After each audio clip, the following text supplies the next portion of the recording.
Hi, good afternoon. Excited to be on this podcast. My name is Vishesh Rajaram. I'm a co-founder at a fund called Speciale Invest.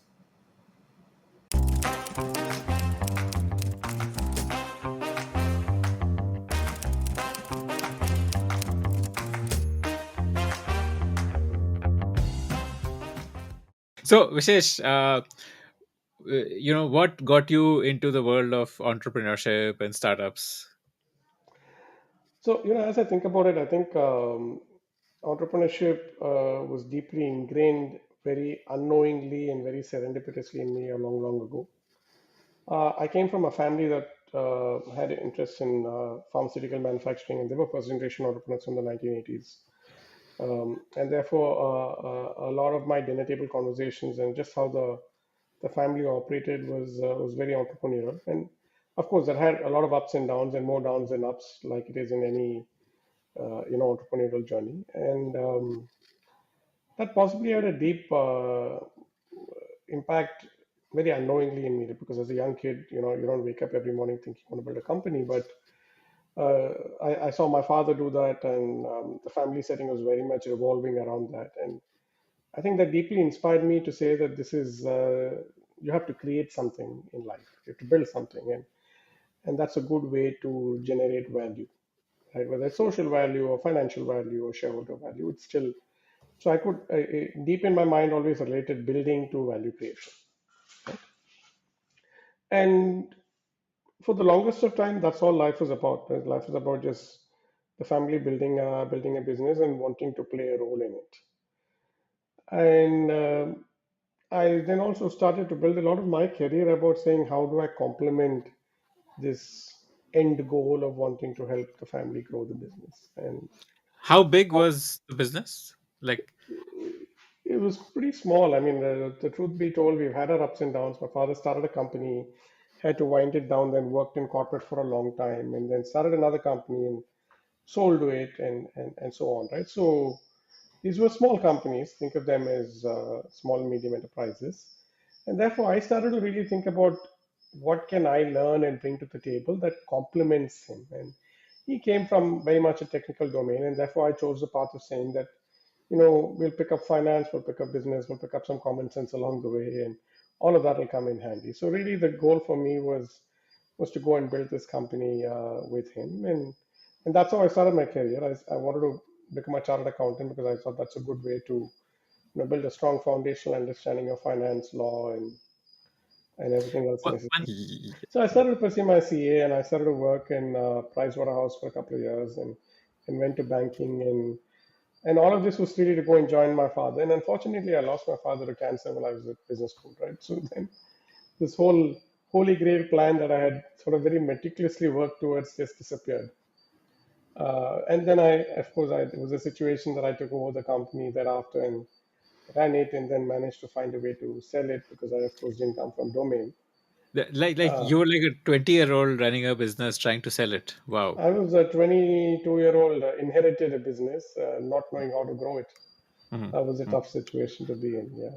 And this was But pharma manufacturing, like that this was API manufacturing, yes, pharma APM API manufacturing. manufacturing. Okay, that active pharmaceutical Absolutely. ingredients. Active pharma ingredients, that's what they call it, Okay. yeah.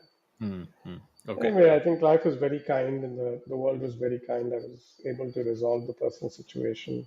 Hmm. And quite honestly, at that point of time, this was, of course, year 2007, I had pretty low risk appetite. I Hmm. said, I just want a job. I'm going to work for someone who's going to pay me. Hmm. And I don't want to complicate life for the foreseeable future. And as luck may have it, I went and joined a venture capital fund. Purely out of serendipity. They were the only ones who gave me a job, let's put it that way. Hmm. Hmm. And of course, I wanted to stay away from risk, but I guess risk didn't want to stay away from me. So I ended up working in venture capital. But of course, I was an employee. So to that extent, my own risk at an individual level was capped, so to say. And I started to work. I enjoyed the job. This is VentureEast. This is The VentureEast, and I love the job. uh, Fantastic people to work with, way more what's the accomplished and history experienced of than me. VentureEast? Like, who started it? What was the So thesis VentureEast there? had a very interesting history. VentureEast history actually goes back to the history of venture capital in India. History of Wow. venture capital in India dates back to the mid 90s when World Bank decided that. You want to foster entrepreneurship in India, and one way to do that was to start venture capital. And therefore, they brought some money and they went to some of the debt corporations in the country. They went to ICICI, it was called TDICI then, which is now called ICICI Ventures. They went Okay. to another group called APIDC, which was then called Andhra Pradesh Debt Corporation. And they gave them some money to start a venture capital fund. So VentureEast was actually a privatization of APIDC. And that's how Okay. VentureEast got started, I think, again in the late 90s.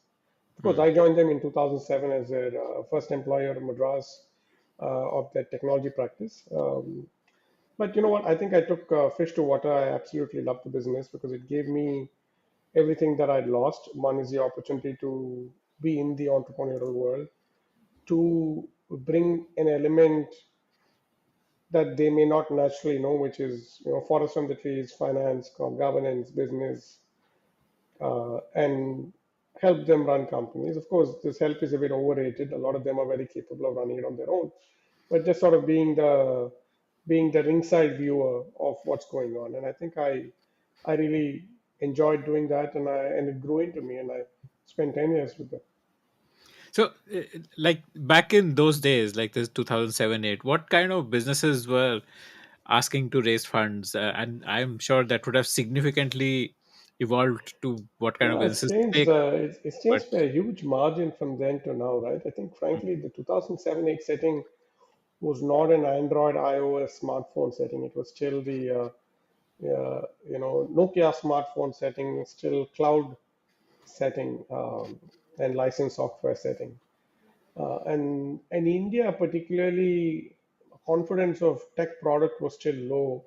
Tech services was proven by then, and therefore a lot of the founders coming in were also um, much older vintage. They would have worked for 10, 15 years in a particular industry. They would have started a company around it and then look for venture capital. And clearly, I think even VC risk appetite in the mid 2000s would have been low enough that these people asking for capital also were fairly mature, right? They wouldn't have been a startup. They would have been running that company for 3 to 5 years, and then they raise capital for growth. They would have proven a lot ahead. So that's sort of the vintage and the sectors. And I think at Venture East, we were fairly sector agnostic. I mean, I'd invested anywhere from construction to retail to food to life sciences, fairly broad based. Yeah. okay, okay. Which was your first big hit or the first successful investment you did? Uh, well, honestly, actually, I can't talk a lot about this because I'm under Okay. NDAs. Got it. Got it. Got it. Okay. We can talk a lot more about where I am now because that gives me the freedom to Yes. talk. Yes, yeah, I understand. Okay. Uh, if you had to summarize that decade of experience at Venture East, in what were the major learnings you had? I think I learned the art of investing, the art of portfolio management, exit engineering, and fundraising. That which is an extremely valuable lesson to learn if you want to build your own fund. Because I think running a venture capital fund has many facets to it. Investing is just one of it. And I was very fortunate that at Venture East, the decade I was there, I had the opportunity to pick up all of these learnings, right? Enough so that I started to reflect what did I really want to do with the next 20 years of my life or 30 years of my life. And there were two things which sort of stood on top of it. One for me was I really enjoyed 0 to 1 investing. I mean, at Venture East, we've done growth, we've done early investing both. And I felt myself a lot more relevant in early investing. A lot of my experiences have also been very 0 to 1 ish. Um, and that sort of led me to say that this is exactly the space I want to be in. We want to work with founders, pre-product, pre-revenue, small teams, sort of help them think about growing and evolving, right? So that sort of excited me a lot. And I think the second thing was just home calling to say that, hey, in the long run, innovation is the lowest hanging fruit to value creation. If you're doing things most people can't do and you're doing them well, then you're building a competitive advantage which is long lasting and that will allow you to build a valuable business in the long run, right? So that sort of then led me to go down the path of discovering deep tech investing or deep tech as a category in India. Okay. Uh, you said that venture capital is not just about investing. can you zoom in a bit on these other things like the art of portfolio management and engineering So exits? the biggest part which gets missed in running a venture capital fund, it's no different from another startup, right? You have to hire a team, you have to build an organization, you have to build one side of the network, which is a set of investors who are willing to trust you and believe in you and your organization to give you their capital to manage it. And at the other end, you need to be in a position to attract high quality founders to want to come and raise capital from you, partner with you. And between all of this, you also have to make success work and magic happen, which is you need to pick the right entrepreneurs, you need to work with them in the right manner, help them in the right way. And in the long run, if you're lucky enough, then they end up doing well. That allows you to do well. And then the cycle repeats itself. So, and therefore, it's not too different from how you build a startup, except that maybe the world thinks it's too glamorous and they sort of either ignore or hide these details. But it's as much pain as it is to build a company ground up. Hmm.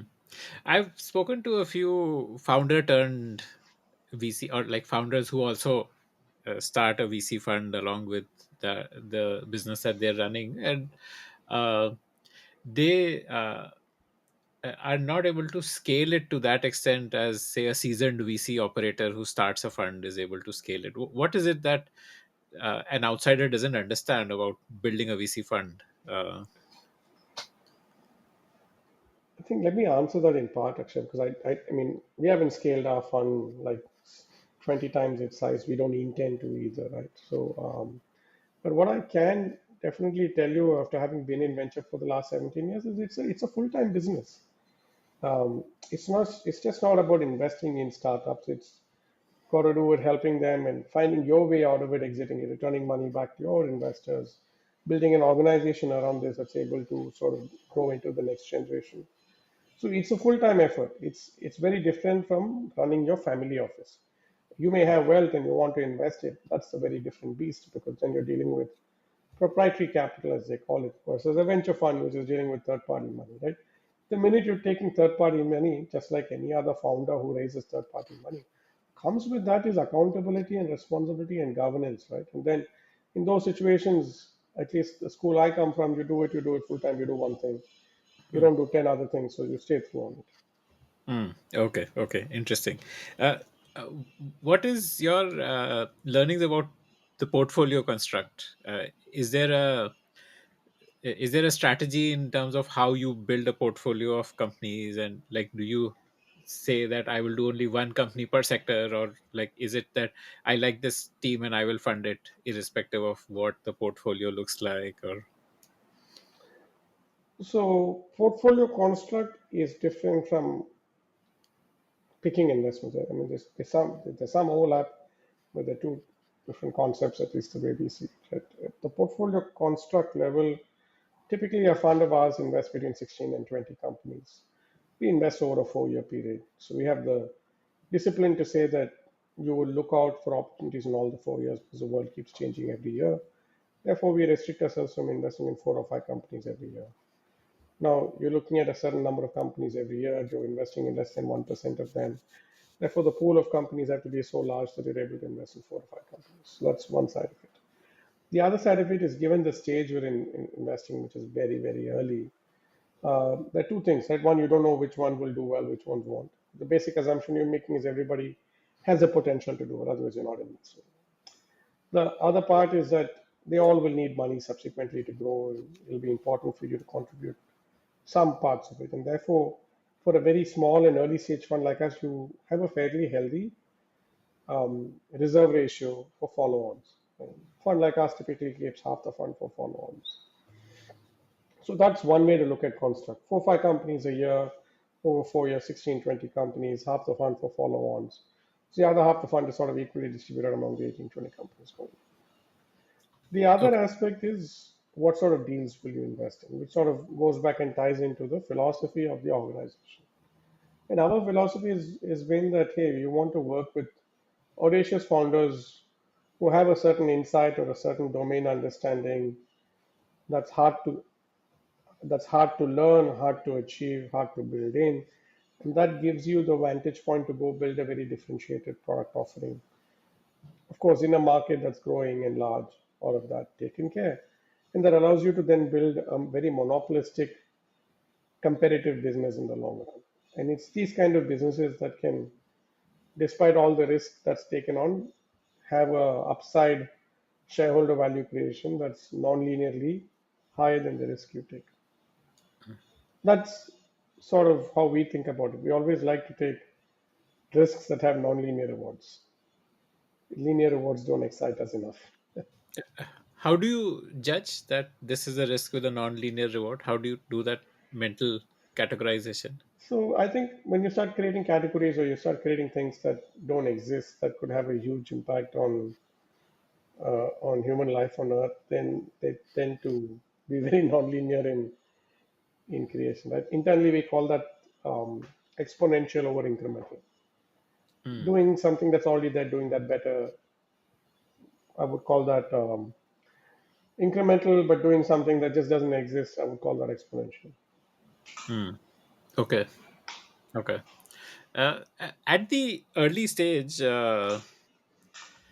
most founders claim to be doing something disruptive, right? Like, how do you separate true disruption from, let's say, modification of what is already there or copycat or Yeah. By the way, just to be very fair to the world, there's nothing wrong in being a copycat. If you're a great copycat, good for you, right? I mean, it's yes. just our particular philosophy that leans us more towards the ones that are creating something ground up and someone who's replicating something there. And you end up spending enormous time on trying to make sure that this is something it hasn't been done before. It's very unique. The timing for this is right.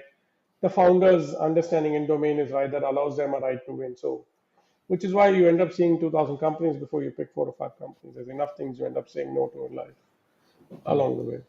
mm. You said you look at 1% of the Yeah, portfolio it's of less than companies, 1%, give or less take. than Yeah, 1%. Uh, is that typical across other funds as well? I would think so too. I don't think we can claim any glory to that. That's pretty standard for venture capital. And that is typical across stages as well? Yeah, I would think so too. Yeah, I don't know enough, but if I were to guess, I would think so. Yeah, Okay. And that has remained 1% over the last decade or so that you've been. at least for us, yes. Because I mean, as you build a deeper and larger organization, you end up sourcing more opportunities. Therefore, that percentage still remains. I mean, it's only going to go lower, not higher.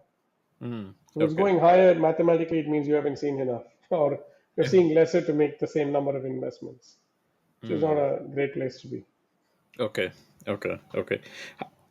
How how intensive is the task of finding that 1%? I think it's one of discipline, um, and discipline is very hard to build. I think over life, that's what differentiates greatness from goodness is discipline in most cases. So that's the hard part because you're going to have to see great companies, and you have to have a very high benchmark of what ones you will and will not do, and you want to stick to it. You often get tempted about a low hanging fruit. You think something's a quick fit, you think you can make money or something very quickly. I think over time you tend to realize that there's no show win, and everybody has an equal probability to begin. Of course, the probabilities change very quickly thereafter, but yeah. So I think it's one of discipline. Can you help me understand this with some examples? Like, what would be an example of being indisciplined? What kind of an investment would be a, or maybe something which you've Well, actually done? many times we come across companies with excellent founders, and again, they're category creating, they're doing something out of the box. They're clearly much later in stage. They need significantly more capital in the round that they're participating in. A fund like us have set out that we are a pre-seed fund, right? We're supposed to come in very early. We're supposed to come in pre-product, pre-revenues. And then it's still a great investment to make, but it's not a fit for your strategy. And then you have to learn to say no, right? And the other piece sometimes is that you're doing only 4 or 5 deals in the year, so the best deals get done. So sometimes maybe see something that's very close, good enough, but then you hold back saying that, hey, it's not a cut about the deals you've already done, and therefore you want to maintain a certain quality. Of course, all of this is very qualitative, right? Nothing is quantitative. Something that's great in my eyes may be good to somebody else and vice versa. But that's the part where the team sticks together and makes these calls. Uh, when you say something is not a fit for your strategy, what does that mean? So like your strategy is deep So we tech. invest in science and tech. We invest in deep innovation. There has to be a deep tech mode. So something that's just replicating something else that's better, or pure business model innovation. There could be Mm, great outcomes. Just not something we've set out to do in this fund as a group, right? And therefore, that's not a fit with what we've set out to do. It mm, could also be this is a company which is much later in stage. It already has revenues, growing, looking for the next phase of capital to grow. Again, something we wouldn't do because we said our job is to come in very early and sort of help the founder find the diamond in the haystack and chisel it and grow it and mm. monetize it, right? Okay, okay. I'm trying to learn in an hour what you've learned in a decade and a half. But when you say that the quality of this deal is not as good as the quality of other deals that we have done, Yeah, it's this very quality, subjective. Sometimes you look at yeah, founder exactly. profile, you That, look at their ability to sort of build an organization, you look at their ability to fundraise, and you look at their ability to withstand pain more than anything else, right? Because you're signing up for entrepreneurship, you're signing up for a lot of pain and a lot of dejection, a lot of rejection, and you need to be in a position to accept all that and still go back and build. And that's okay. not easy. It's very Mm, easy to say, it's very hard to do. okay, okay, okay. Uh, yeah, you said ability to fundraise, ability to build a team, ability to withstand pain. These are like the three broad things that you. No, I think there's a lot more. I just touched the top two or three things. I think the truth be told, organization building is an art, right? You have to find out what are the key ingredients for your business to survive. I'm sure you'll have a product, you'll have a customer, you'll have a team, and these are the two or three aspects you need to grow. And if you're very early, you also need capital, so you need stakeholders that can contribute. Then you sort of need to do that expectation management, just like how you're doing with your customers and your employees, with your shareholders as well. Mm, okay, okay, okay. So I would Uh, think of these three stakeholders revolving around your vision or product. hmm. Okay, okay. Uh, I guess a good way to try and get your learning is to actually discuss specific cases. Are you up for that? Sure, Eh, happy to the extent we can talk about it. Yeah, say, let's talk about Ultraviolette. What and Ultraviolette is a company we featured in the past on right. this show. So, what was the thesis there? How did you decide that this is a high quality company to build on? And Yeah, so I think firstly the quality of Ultraviolet actually stood out in the first product that they'd actually made, and just the design, the aesthetics, and prototyping. Before they started Ultraviolet, they were looking at personal mobility as a market. They built a uni-wheel vehicle that could get you from your bus stand or your metro station to home, and they had thought about this even before there was a metro in Bangalore. Right? And I'd seen a vehicle back in 2000, late 2016, early 17, which led us to believe that this is a team that can envision a product and deliver the product. And then you want to start thinking about, are you building the right product? And I think that's where they hit a high score, and they said, listen, guys, we've seen the EV landscape for long enough, and anytime between 2000 and 2016, most electric vehicles, in my view, were poor looking vehicles with poor performance that customers were expected to buy to save the world. Mhm. But customers don't buy products to save the world, they buy products that they enjoy owning. Hmm. And therefore, our vision was to build a vehicle that is aesthetically good, that someone would want to own the product, and that gives similar and maybe even a better experience than the status quo IC engine based product. And that's what led them to go down the path of building a motorcycle. The other aspect was also from a strategy standpoint for them to say that, hey, our point of entry will not be a scooter, our point of entry will be a slightly more premium product for which people remember us and people associate us. And then when we go to a mass market product, we'll still be able to retain that brand.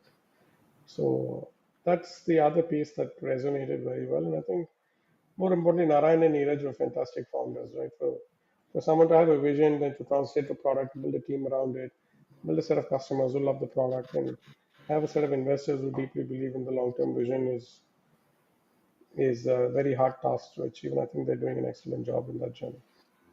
Had they already gotten in investors when they came to you? Like, Oh, did we you were the already? first investors in them. Yeah.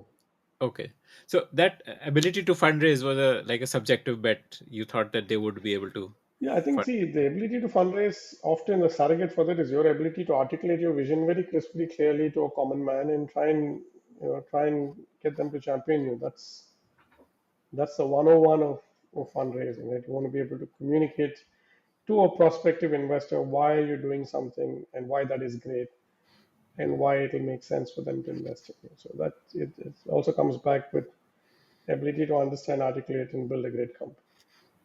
Okay. Do you see Ultraviolet as the two-wheeler Tesla of India, like in the sense that start with premium and then go mass market, focus on Yeah, design, aesthetic? I think so. I think that's the right analogy and that's the right strategy to adopt for India. Mm. Okay, okay, fascinating. What about Seinler? And Seinler, almost 3 years back, their show was featured on this podcast, but which is machine learning, robotics kind of a business. What was the thesis there? What made So you? again, Seinler was very first principles, right? We met Gokul and Nikhil. Both of them got referred by another founder of ours. We met these people. At that point, they worked at National Instruments for a long period of time, and then they started a system integration services company because they wanted to get their hands dirty in the industry and sort of learn what it is to not just build tech but deliver solutions. And and Gokul and Nikhil came with very first principles approach of saying that guys, robots do very programmatized tasks. But what you want robots to do is to replace human beings.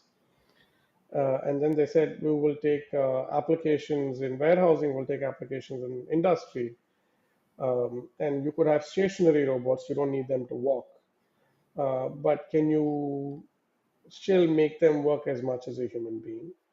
The biggest element differentiating between a sitting human and a robot is that of the eyes. And what does the eyes and the brain do to the hands? And that's what they said they will solve for. They said we'll build eyes and brains that go on top of hands for them to function like a human hand. And I think that vision resonated a lot. They had a fairly unique approach to how they're solving for this pain point. It was also fairly clear that in the long run, if these robotic hands become ubiquitous, today the hands do a particular task. You have a robotic line of hands that do a task. For task B, you have another set of lines. Now, if you had one which is fungible across these two tasks, then factories could become smaller. You could run micro factories. You could also run them as universal factories. Between one micro factory can do 20 different things. And we thought this will unlock a large value in the world of industry and automation. Mm. And that's what got us excited to work with them. Again, Okay. these are two founders with intense passion, intense domain, and also an understanding of what it takes to come out and build. Right, that painstaking capability was clearly very visible in these two guys. Mm. Would you say that Agnikul would be like the biggest success story out of your portfolio? Yeah, I think absolutely. As on date, let me qualify that. There's always Agnikul will do more from here, so I'm sure they'll be more successful along the way. Mm. I'm sure there'll be more companies in the portfolio and in the country that do equal or better in their own respective domains. Mm. But yes, Agnikul is definitely um, delivered beyond expectations and launched a rocket on the first fire, which has never been done anywhere in the world, and done it out of the Indian soil, which gives us a lot of pride and happiness. Yeah. Also makes us realize that as a fund like us, I think we're very lucky to have gone through that experience because that's given us a very different risk appetite to go back and work with some of these founders to build some of these great companies, right? As they always say, success breeds success. So it's important to see success. So you go back and you're able to do more of this. So that way, we're very fortunate.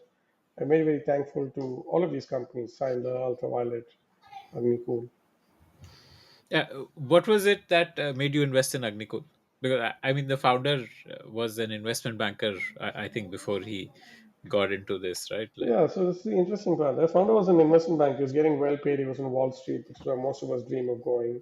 hmm, And then he quits all of that one fine day to go do an engineering, a master's in aerospace engineering. It clearly sort of reflects on just the level of passion and motivation to be able to drop everything you've done for the first 25 years of your life to go rediscover something and come back, right? And I think that clearly define his vision and his persistence to solving this, for which of course we value that a lot.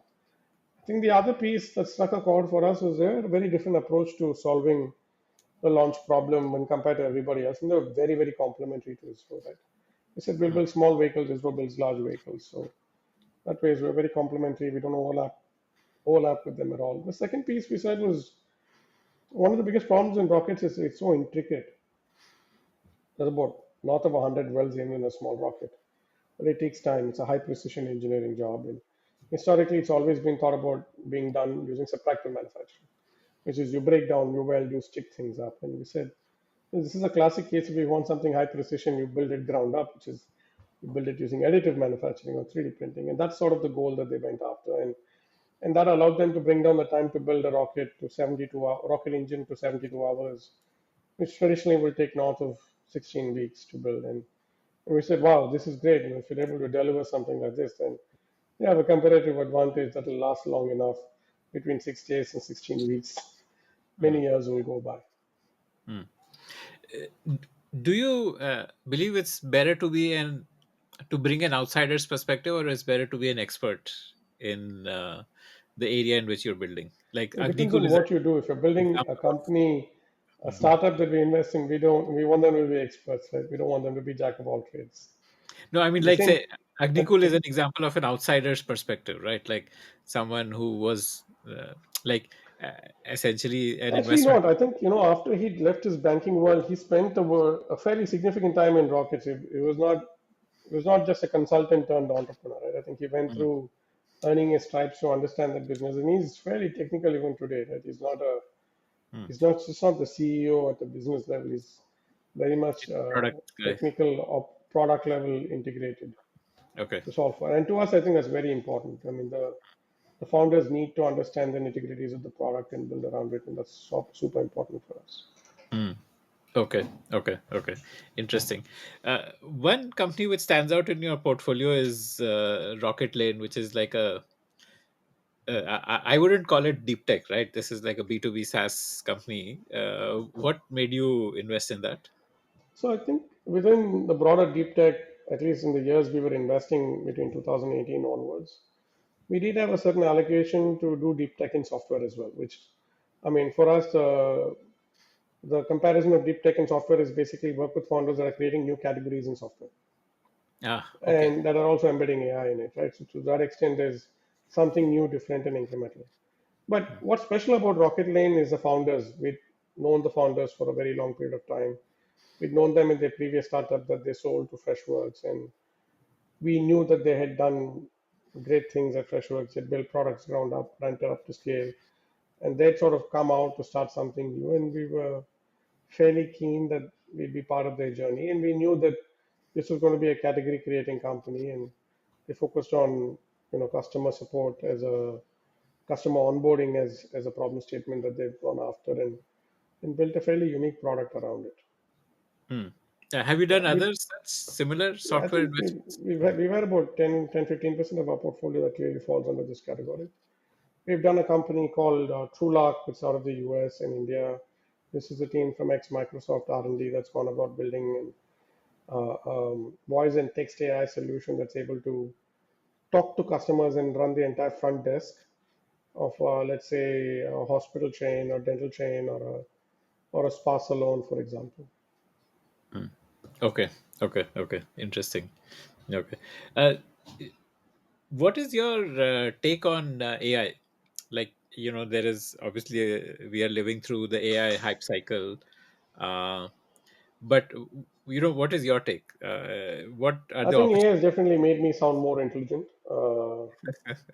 I, of course, use equivalents of ChatGPT to reframe some of my emails, some of Hmm, the content I write. So I definitely gain 20-30 points on the IQ side when I use AI.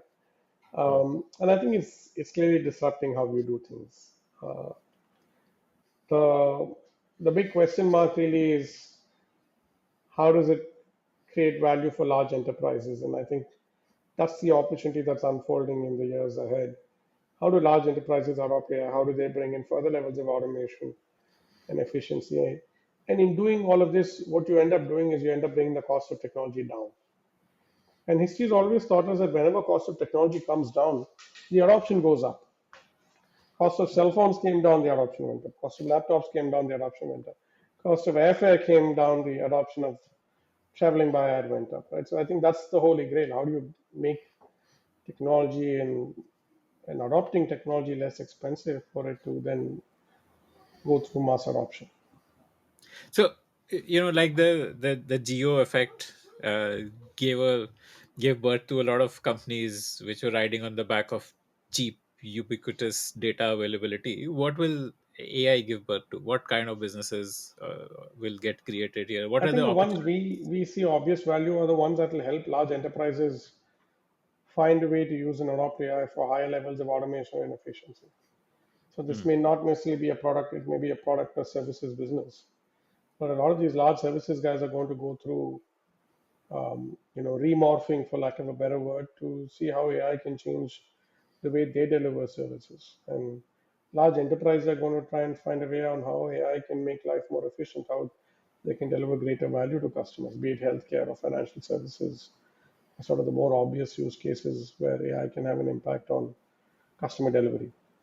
mm. Okay, okay. Uh, is like is it possible for there to be like a chat gpt equivalent from India? Do you see that happening, and should that even be an aspiration, or It can definitely be an aspiration and it's definitely possible. I think the I mean, rhetorical it question needs is, do you need one? manpower? If you need one, you can always make one. Maybe there can be something in regional language if that's already not there, and greater Mm, deal of efficiency and predictability. Yeah, there's clearly a possibility. mm, okay, okay. But uh, the thing about AI and all of this is, it feeds itself, right? Like, I mean, lots of people have tried to build great search engines. You could have a search engine that does regional language, and those niches, of course, exist, and there could be an opportunity to build those niches mm, for sure. But mm, many of the larger ones end up being winner takes all, like how largely search is controlled by Google, while there's Bing and there's a couple of others that also deliver it. mm, okay, okay, because the amount of capital needed is like the primary constraint here, right? It's Like, large, capital and talent, and of course they sort of go hand in hand. mm, right, okay. Let's come back to your journey. So you decided, I think in 2016, to Yeah, end uh, of 2016. That's hmm. right. What was the trigger? What made you want to? I think the trigger was two, three things. I think I'd done 10 years in venture at another organization. I'd sort of grown back the risk appetite that disappeared 10 years ago. And I said, maybe this is the time I want to build something. And I wanted to give myself a fair shot to try and see if I can build an organization ground up. Right. I was fairly certain I wanted to do it in venture capital because that's the only sort of industry I've been exposed to, at least for the first 10 years of my career. So that's sort of what leaned into saying it's good to come out and build. And I was fairly keen to want to attempt this strategy, right? The strategy of doing something very early, doing something which is very high risk, sort of very counterintuitive, right? This is like almost saying that if there's a two by two box of risk and reward, I'm taking the highest risk, highest reward option. But it was also a time where not everybody is jumping up to saying, "Okay, I take the maximum risk on the table." And therefore, I was also certain I wanted to do this at my own terms with my own credibility at stake. That way, it all sort of adds up. Mm. So you started Special with Arjun, I right? co-founded Special. That's the right word, right? Arjun's a dear friend of mine. I've known him now 17 years. He's a classmate of mine from MBA, and we've grown together. And then when we said we will do this, I said, Arjun, we should do this together. And there's definitely going to be a lot of joy and a lot of pain, and it's good to do this Mm. jointly than each of us by ourselves. Okay. What was the fund one size that you wanted to raise? Fund one was a 61 crore size. Quite frankly, when we got started, we we always look at life ground up as against top down, right? So I think the big question to ask is what does it take to set up a fund? You have to go register and be regulatorily compliant under SEBI, and what's the minimum to get started to write investments? The size was 20 crores. So really, goal in life was let's be in business first, and to be in Mhm. business, you need to raise 20 crores. So that's what we ended up doing. Mm. In the first 6 months, we raised 20 crores, and we started to be in business. We started to make a bunch of investments and sort of put our strategy and our philosophy to test. And along the way, we ended up raising more capital. And by the time Fund One was closed out, it ended up being about three times that size. Mm. And like, how did you pitch this? Was it on the back of the India story, on the back of your credibility or Arjun's credibility, or? I think it was a bit of both. Of course, it was of course riding heavily on the India story and how it's a good time to invest in India and how ventures and asset class is bound to grow. And of course, we leaned on the fact that Arjun has been an entrepreneur in the past couple of times and has also done investing. I've done investing for the last 10 years at that point of time, and that sort of allowed us to garner some capital to get up and going. It was not easy, of course, never meant to be easy, but yeah, that was the journey. And whom were you targeting? Like family offices or? So quite obviously, we were just targeting people we knew who trusted us. That's the only way it works when we have nothing to show except claims and assumptions to make. Then you go to folks who can trust you. So that was it. It was just family and friends of family and friends. Mm, okay, okay. Uh, how did you get the deal flow going? Like, in terms of that 1% So target.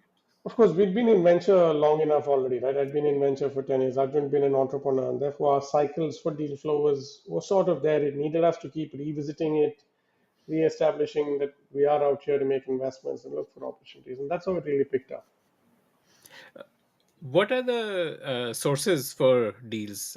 Like, is it uh, I inbound think through for your us, the biggest website? ones are really referrals from other entrepreneurs and us Mm. working closely with industry and academia that allows us to spot some of these trends early on. Okay, okay, okay. Uh, essentially, like, referral is the primary way to find good Referral quality. is clearly one way because it brings in a lot of warmth and credibility. The other one is where you go out and you look for opportunities. You work with incubators, accelerators,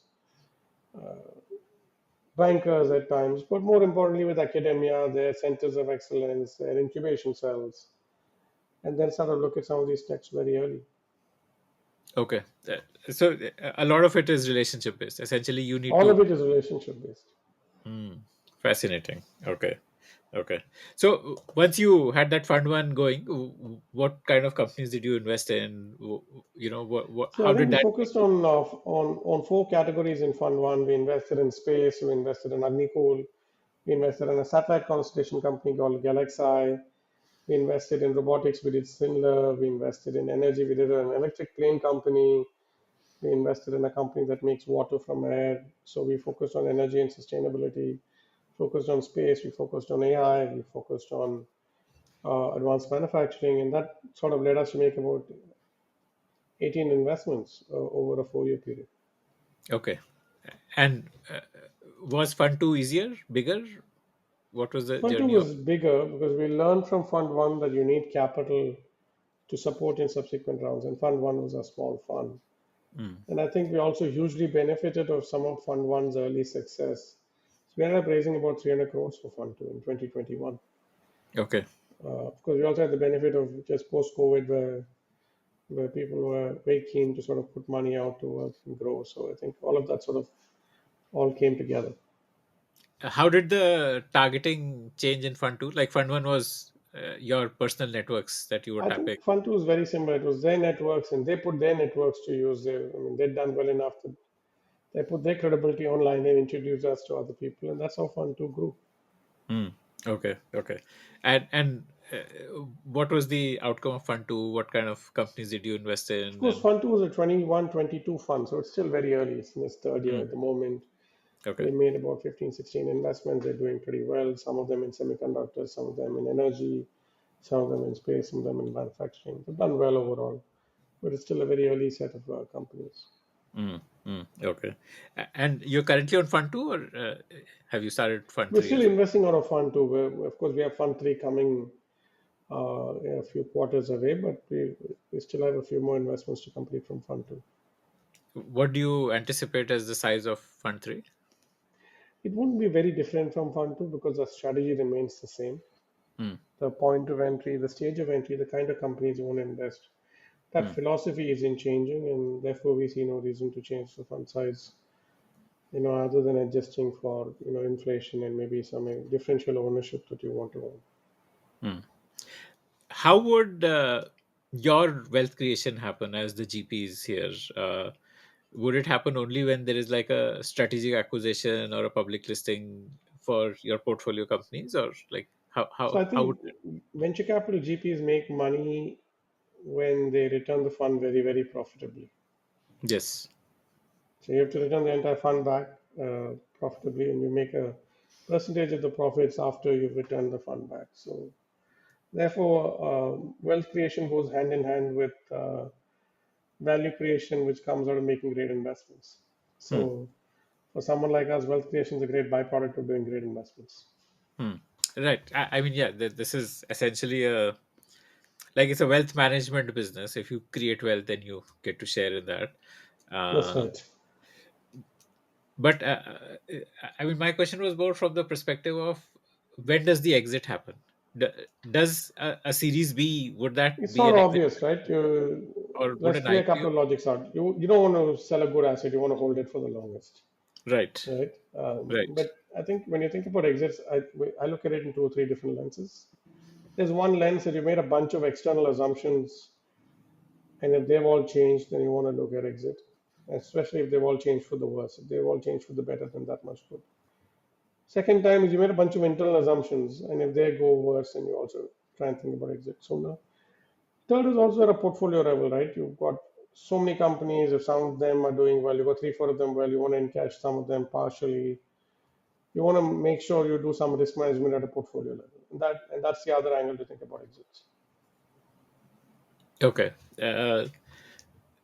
Typically, yeah, give me some examples of exits you've had so far, and what was the decision making there in terms of why you chose to exit at that time, or I think we had one case where a company which is working in the AR/VR space, clearly ahead of its time, ahead of its industry, did extremely well, built some great product, but the rest of the industry hadn't caught up, and therefore business wasn't scaling to our expectations, and the team was extremely savvy, did a quick turnaround, took product to different buyers, and finally managed to sell it to a large e-commerce company that bought them because they saw an application to using AR/VR to increase engagement on their websites.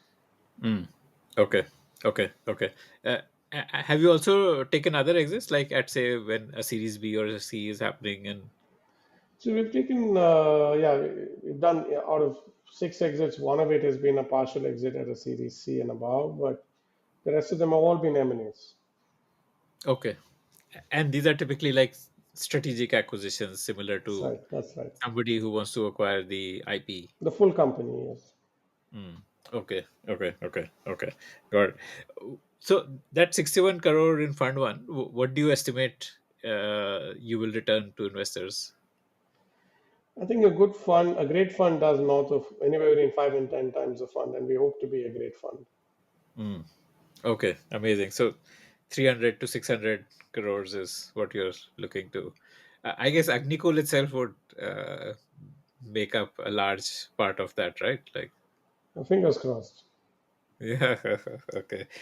I guess this is why the VC model is to like go big or go home. Like that one big blockbuster would make up for all the sins in Yeah, that you want port. to try and do that 3 or 4 times in a fund for it to be meaningful. Mm, okay, okay. Uh, so, how does this affect your lens of looking at a company when you know that a profitable business need not necessarily add value to your portfolio?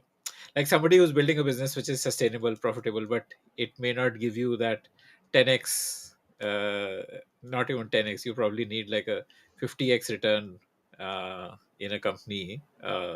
Actually, I'm not sure. Firstly, there's nothing wrong about being profitable, right? It's good to be profitable. Hmm, Uh, and I think someone like us always values profitability a lot more because it allows you sustainability. And a sustainable business can live another day and fight another battle, right? And that's a great place to be hmm, because when you don't have that opportunity is when you die.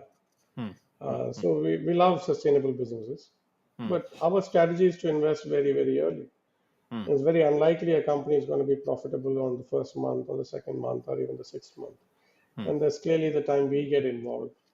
And in most cases, these founders are building something which is hard tech, hardware-ish, which takes capital to build. It's just not two people in a garage. It's more than that.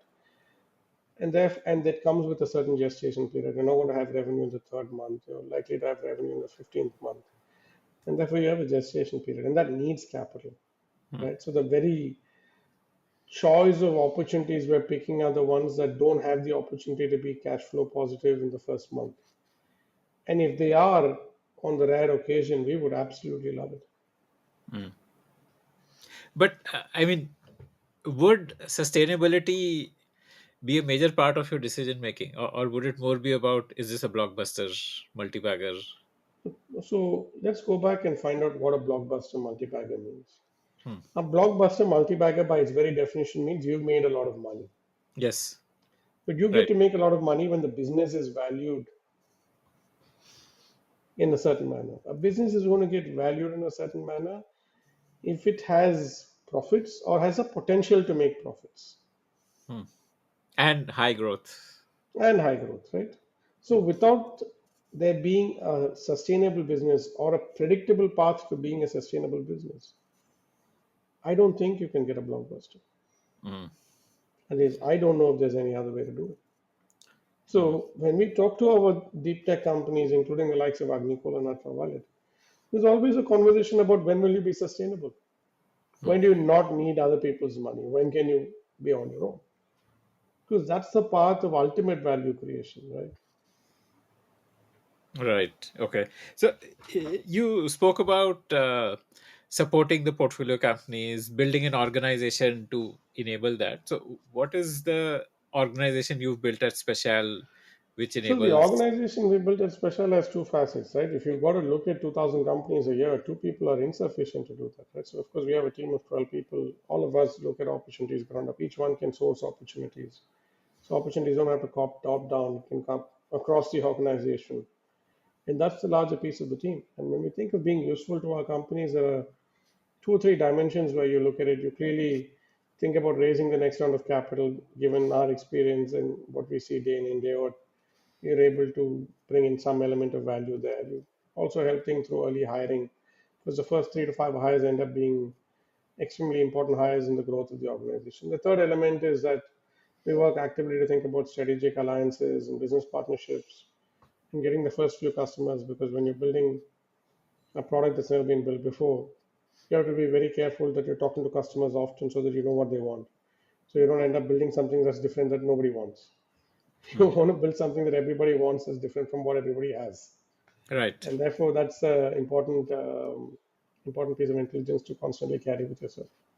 Hmm. And Hmm. enabling access to that is part of what we try and do. So, what kind of team have you built? Like, what is the split of, like, functionally, or are there functions or So very departments? flat organization. We're about 8 people on the investment side. Everybody sources investments. Everybody's job is to make and manage investments. Hmm. Of Okay. course, we have a platform team which is on the finance, governance, and investor relations side. But that aside, we're all expected to do everything. Hmm. Okay. Okay. Okay. Okay. Interesting. Uh, the like, what is like a 10-15 year horizon? What do you see Special as, like, from a long term perspective?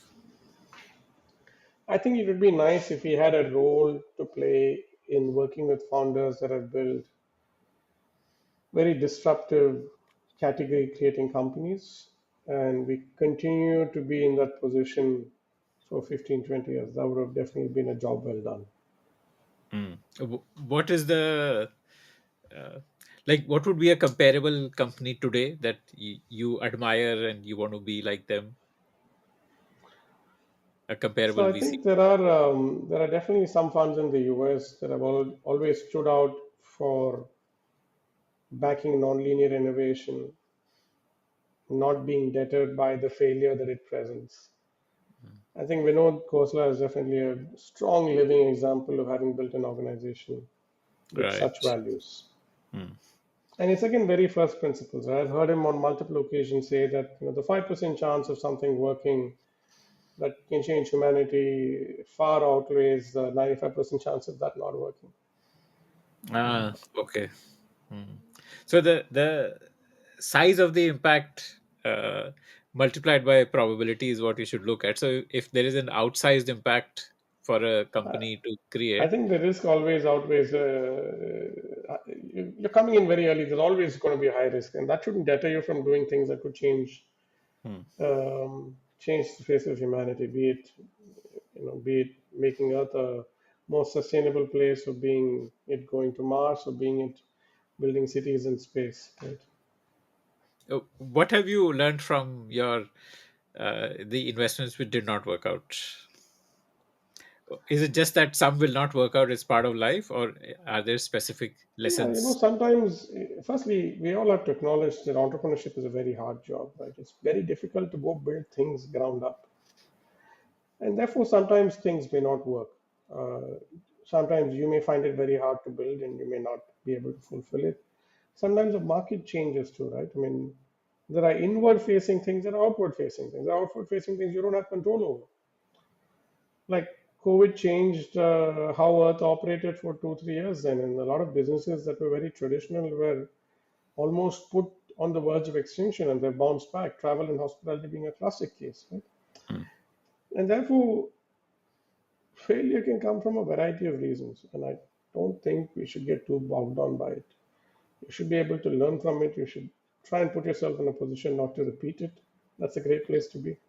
Right. I So don't think you that's can what avoid I'm. failure. You've been truly lucky if you can avoid failure. You've Yes, been smart absolutely. if you can learn from it. Yeah, that's what I'm trying to learn from you. Like, what did you learn from the failure? Was it more of inward or outward I think it's a factors? combination of inward and outward, right? And there's a high chance for things to be outward, especially when you're trying to create things that don't exist, right? You may end Hmm. up creating things that nobody needs also, and sometimes that's the big learning. You want to make sure you're not timing it way off. You're not building something that's great, but that nobody needs for the next 10 years, and you won't be able to sustain for 10 years, and that puts you in a great challenge. So Hmm. I think one way to sort of unlock that is always build something that's needed, that's Hmm. relevant, that's now, or that is in the near future. Hmm. And then you always have somebody who's able to use it, buy it, pay for it, value it if you make it. Hmm. That's a good place to be. Hmm.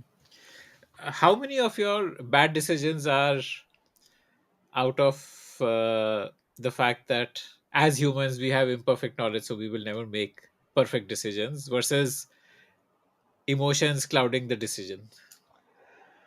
I think we've gotten old enough that emotions don't cloud decisions, right? Firstly, an organization like ours, it's a joint decision. It's just not one person waking up in the wrong side of the bed and deciding to do something.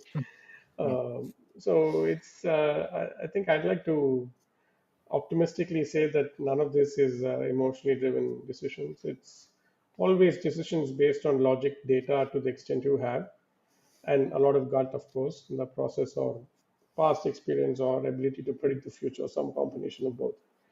And you can be wrong in those, but I don't think they're stemming from any emotional spurts. No, I mean, like FOMO, or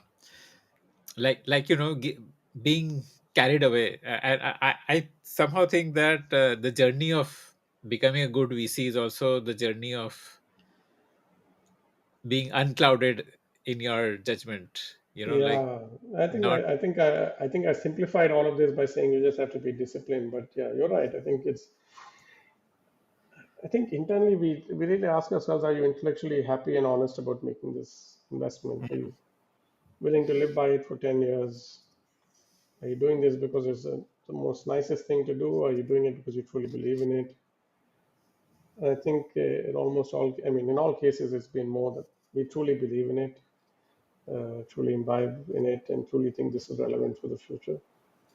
Yeah, What do you do for your personal growth? Because like we discussed that decision making is your core skill, and to I take think unclouded learning in decision. a very unbiased manner Hmm. is one way to stay alive in this business. What does that mean? Learning in an That means you unbiased listen. You listen and you hear and you accept things, even if they don't necessarily match your intuitions. And then you go deeper into them and you try and understand them and try and discover if there's truth to it and validate it. And that's a very important skill to carry. You have to learn. A lot of our companies we invest actually come from learnings from some of our other companies. Like we've invested in a company called Eternal Energy. They make lithium cells. They make lithium cells that don't generate heat. Now, why does one have to care about heat and lithium cells? You know that once you've worked with a company that uses lithium cells in a two-wheeler, and then you don't want heat because you want them to be safe, you don't want fires, you know heat will impact the life of the asset, all of that. Now, that's a micro learning. I mean, when someone tells you something, you absorb it and you learn it, and you try and relate to why that's needed, and that leads you to having micro insights which then turn out to be very valuable. Mm. Fascinating. Like the I think the hard part is to essentially. be unbiased. The hard part is to go into a conversation Mm. saying, no matter what I have to teach the other person, I'm here to learn. I Right. have to listen more than I can speak and see what I can pick up from it. Mm. Fascinating. Fascinating. Because I think. hopefully the founder knows more about something than I do. Otherwise, I made a bad decision, right? So I don't have to go in a meeting saying I know more about the product than the founder. I'm either stupid now or I've been stupid before to have Mm. made that investment decision. So you want to Mm. go into that room, try and absorb and learn what the founder's been doing on the ground. And then you can apply some of your patterns, some of your past experiences, say, oh, what has happened when someone else tried to do something like this in a very similar setting, and pick that experience and share. Now that's the benefit of the aggregate. The benefit of the absolute is not with you, it's with the founder. It's the benefit of Mm. the aggregate that you carry that you want to pass on to the founder. Mm, mm, mm, mm. Fascinating, fascinating. Let me end by asking you this. What's your advice to people who aspire to become VCs? So, this is part I'm not a good one because, like I said, I'm a very serendipitous VC myself. It wasn't that I charted my life goals saying I want to be a VC. But now that I have been VC for the last 17 years, I think my lesson for myself is this is a very long term business. Um, it's not one of instant gratification. It takes a while for you to see if you're successful, to see if the decisions you made have panned out right or wrong, and whether that's leading to impact outcomes and value creation. And therefore, I think you have to be patient and you have to have a lot of nerve. Mm, I think those are the two things you need to have to survive and build a career in venture capital. mm. I want to add on one more question for you to answer. Uh, Sure. when should a founder actually think of going to a VC? And because there is that 99% failure rate, possibly for a lot of founders, it's a distraction to go to a VC. They'd be better off I think the not to. cliche answer really is if you really need the money and that money can't come from your customers or your family, then that's when you really want to go out and take external money. Which comes But with external money is also a lot of accountability for it. mm, And many times, I mean, it allows you to do things. It's not that you don't have freedom, you have a lot of freedom, but you have the freedom based on the expectations you've set, right? Uh, and within expectations, plus or minus three sigma, statistically, you can do things, but you can't go way out and start off by doing a two-wheeler company, and then you can't go 3 months and then say, oh, I'm going to flip it, I'm going to do a four-wheeler company, because that's the opportunity. Now, you could still do it, but that's going to need you to make sure you work with your stakeholders. Just decision making needs you to be a little more accountable and inclusive. mm, Versus if you don't have that, you will do a lot of the things based on your gut and your instincts. Now, that's both good and bad. Sometimes you may consider it to be bad because you've got to convince a large set of people. Sometimes you may be good because you've got another pair of eyes and other people to question some of the decisions you made. And that just makes you a little more robust in some of the actions you make. So I think cliche is don't take it unless you need it. I mean, mm. Though, customer financing is the best way to finance. If they're able to pay you and that's will solve problems, great. mm, uh, uh, as a founder myself, I think somewhere every founder thinks that they need it, but how to be unclouded in your ability to judge that, are you VC ready?